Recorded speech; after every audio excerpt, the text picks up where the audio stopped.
પરમ દિવસે રાત્રે સમાધાનનું કહીને બોલાવીને 6 જણા વચ્ચે હુમલો કરેલ છે. 2 અજાણ્યા શખ્સ છે. 4 જણાના નામ છે અનિલ રમેશભાઈ પરમાર, સુનિલ રમેશભાઈ પરમાર, ભરતભાઈ નાનજીભાઈ પરમાર, રમેશભાઈ નાનજીભાઈ પરમાર. ગુરુવાર રાત્રે અમને સમાધાનનું કહીને બોલાવેલા હતા. છરી વડે હુમલો કર્યો છે શિવાજીનગરમાં, શિવાજીનગર 215ના ખૂણે દૂધસાગર રોડ ઉપર. સમગ્ર વાત એ હતી, અનિલ રહ્યો ને પહેલાં મારે ત્યાં કામ કરતો હતો. પછી 1-2 વાર ચોરીના એવા બનાવ બન્યા ને, એટલે પછી મેં એને કારખાનેથી એને કાઢી મૂક્યો. એટલે મારા વેપારીમાં જઈને ખોટી રીતના અમારી ખરાબ વાતો નહીં કરતો ને ખોટા ભાવ નહીં દેતો.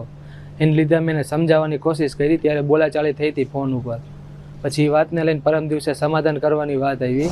એ સમાધાન માટે બોલાવેલા હતા ગોપાલભાઈને, આ પ્રકાશભાઈને ને વિજયભાઈને. એ વિજયભાઈ મારા કાકા છે ને 6 જણા વચ્ચે છરી વડે હુમલો કરેલો છે. ગોપાલભાઈનો ફોન આવ્યો હતો કે મને છરી લાગી ગઈ છે, આવી રીતના તમે આવો.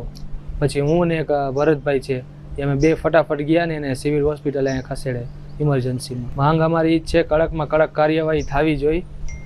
સરકારને એ જ નિવેદન છે કે આજીવન કેદની સજા થવી જોઈએ, જેથી કારણે બીજા કોઈ વ્યક્તિ આવું કરવાથી 100 વાર વિચાર કરે.